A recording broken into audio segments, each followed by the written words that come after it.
4949 Centennial Boulevard. It is Thursday. It is time to mix sports and the law. We are going to mix Steve Moskowitz, who's here every Thursday, along with Monty Poole from the Oakland Tribune, because I want to get both of your expertise on this touchy subject. Chuck Reed was just on the show earlier. He had a busy week this week, yes, a little bit. Kind of rankled baseball's hierarchy by saying, I'm not waiting for your committee. It's been 16 months. I don't know what you're doing. I'm going ahead with the referendum ballot, and then he pulled back. Was that ultimately a smart ploy by him, if it was, to get people's attention? I thought it was brilliant. You have the Blue Ribbon Committee sitting around for a year and a half, nothing's happening. You say, hey, guys, hey, notice I'm here. Notice me. Take some attention. And you know what? If you're really, really not going to let this team come here, this city so wants a baseball team, right. Maybe somebody else would be interested. You know, we're a nice city, come here, and also to be part of the negotiations, because it's like you need the stadium, you need the team, but it's saying, look, I'm interested, and you know what? If you don't want to do this, maybe somebody else does. Wake up. Monty, what are you hearing about this Blue Ribbon Committee? Because initially they were put together to study the Oakland situation. Right. So if they come here and kind of thought, you know, maybe Oakland's not a done deal yet, and we got to study Oakland a little longer before we greenlight San Jose. That's definitely part of the issue here, is that they're not completely convinced that they can't make this thing work somehow in Oakland, whether it's there or whether it's another nearby site. But the other issue is, of course, the territorial rights issue.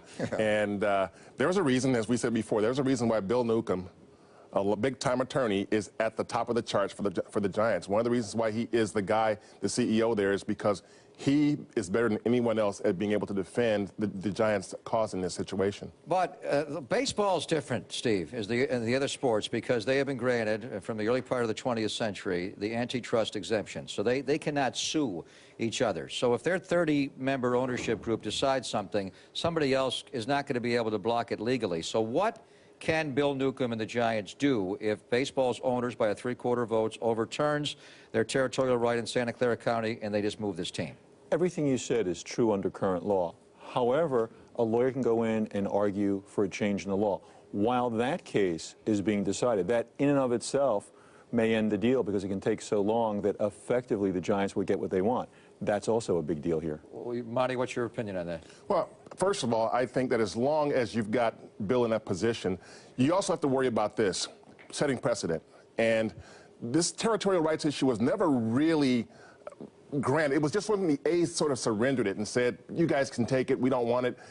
There was no great outcry at the time, but now, of course, there's desire to have that property, and so now it's a bigger issue. Well, because the Giants maintain the point that they built this new stadium under the auspices that they're going to have Santa Clara County which they did. Exactly what they did. When you say they could challenge this, there's no way that anybody in baseball wants the antitrust exemption to go away. That's a bad deal. Nobody wants it. So what legally could the Giants do if the other owners vote against them? Could they? You're saying just could they sue Major League Baseball? Antitrust exemption won't allow them to do that. Anybody can do anything, but again, you're going to have a lot of backroom dealing, and you're also going to say, well, maybe they shouldn't have it. Maybe they should be taken away. And then it's almost like a standoff where you say, look, I have a weapon that can take us both out. Do you want me to use it? And that has to be something to be considered. Also, I'd really like to be in that back room right now and see what's being negotiated. Well, as you've articulated, in almost any legal case, there is a negotiation going on. And the negotiation going on right now is we can move the A's maybe to San Jose, but how do we appease the San Francisco Giants along the way?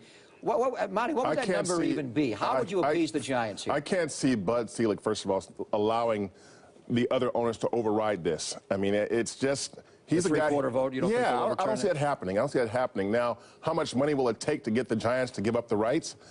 That's you're talking about a 9-figure amount there. You know, upwards of $100 million, I would think. Steve, any guesses on that figure? I would think it would be a few bucks. And again, you're talking about money. You're talking about other deals, and who knows what else is on the table? Who knows what else is available? There's always something in negotiation. And again, lawsuits. Lawyers always say, lawsuit is because the negotiation failed. Most of the time, you can work something out. For every one lawsuit you see, there's a ton of deals that are cut. Incredible. All right, Monty, thank you for your time on Chronicle Live. Good to see you again, Always Steve. A pleasure. We'll be back on tomorrow at 5 on Chronicle Live. Sean Estes, Rich Aurelia, and Jason Campbell, installed yesterday as the Raiders' new starting quarterback, will join us.